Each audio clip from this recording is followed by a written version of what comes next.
Hi అండి, welcome back to వంటిల్లు recipes. నేను మీ లావణ్యని. వంటిల్లు రెసిపీస్లో ఈరోజు రెసిపీ చికెన్ గ్రేవీ కర్రీ అండి. దీనికి కావాల్సిన పదార్థాలు, తయారీ విధానం చూసేసుకుందాం. వీడియోలోకి అయితే వెళ్ళిపోదాం.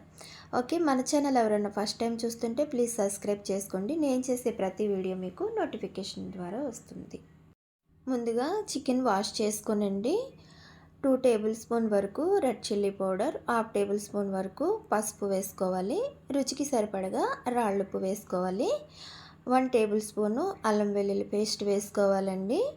అలాగే 2 టేబుల్ స్పూన్ల వరకు పెరుగు వేసుకోవాలి. ఇప్పుడు వాష్ చేసి పెట్టుకున్న కొత్తిమీర వేసుకోవాలి. అలాగే ఒక చెక్క నిమ్మరసం పిండుకొని ఇప్పుడు ఈ మిశ్రమం అయితే మనం బాగా కలుపుకొని మూత పెట్టుకొని ఒక 10 నిమిషాలు అయితే పక్కన పెట్టేసుకుందాం.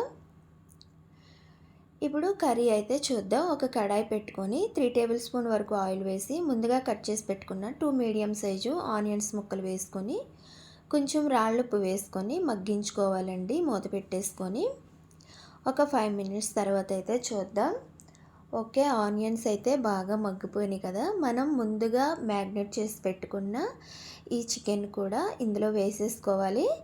వేసుకుని ఒకసారి బాగా కలుపుకొని మళ్ళీ మూత పెట్టుకొని ఒక 10 నిమిషాలు అయితే చికెన్ని ఆయిల్లో మగ్గించుకోవాలి. 10 నిమిషాల తర్వాత చూద్దాం. ఓకే, చికెన్ బాగా మగ్గింది కదా. మనకు ఆయిల్ అయితే ఇలా పైకి వచ్చేయాలి. ఇప్పుడు 2 పచ్చిమిర్చి ముక్కలు ఇలా కట్ చేసేసుకొని కొంచెం కరివేపాకు కూడా వేసేసుకొని కొంచెం పుదీనా కూడా వేసుకొని ఒకసారి కలుపుకొని ఇప్పుడు మళ్ళీ మూత పెట్టుకోవాలి. మూత పెట్టుకొని ఒక 5 మినిట్స్ అయితే మగ్గించుకుందాం. 5 మినిట్స్ తర్వాత చూద్దాం. ఓకే, చికెన్ అయితే బాగా మగ్గిపోయింది కదా. మనకి ఆయిల్ అనేది ఇలాగా రిలీజ్ అవ్వాలి. ఓకే, ఇప్పుడైతే కర్రీ ఉడికించుకోవడానికి ఒక గ్లాస్ వాటర్ అయితే పోసుకోవాలి. బాగా కలుపుకొని మూత పెట్టేసుకొని ఇంకొక 10 నిమిషాలు అయితే కర్రీ అయితే ఉడికించుకుందామండి. ఓకే, 10 నిమిషాల తర్వాత చూద్దాం. ఓకే అండి, కర్రీ అయితే ఆల్మోస్ట్ ఉడికిపోయింది.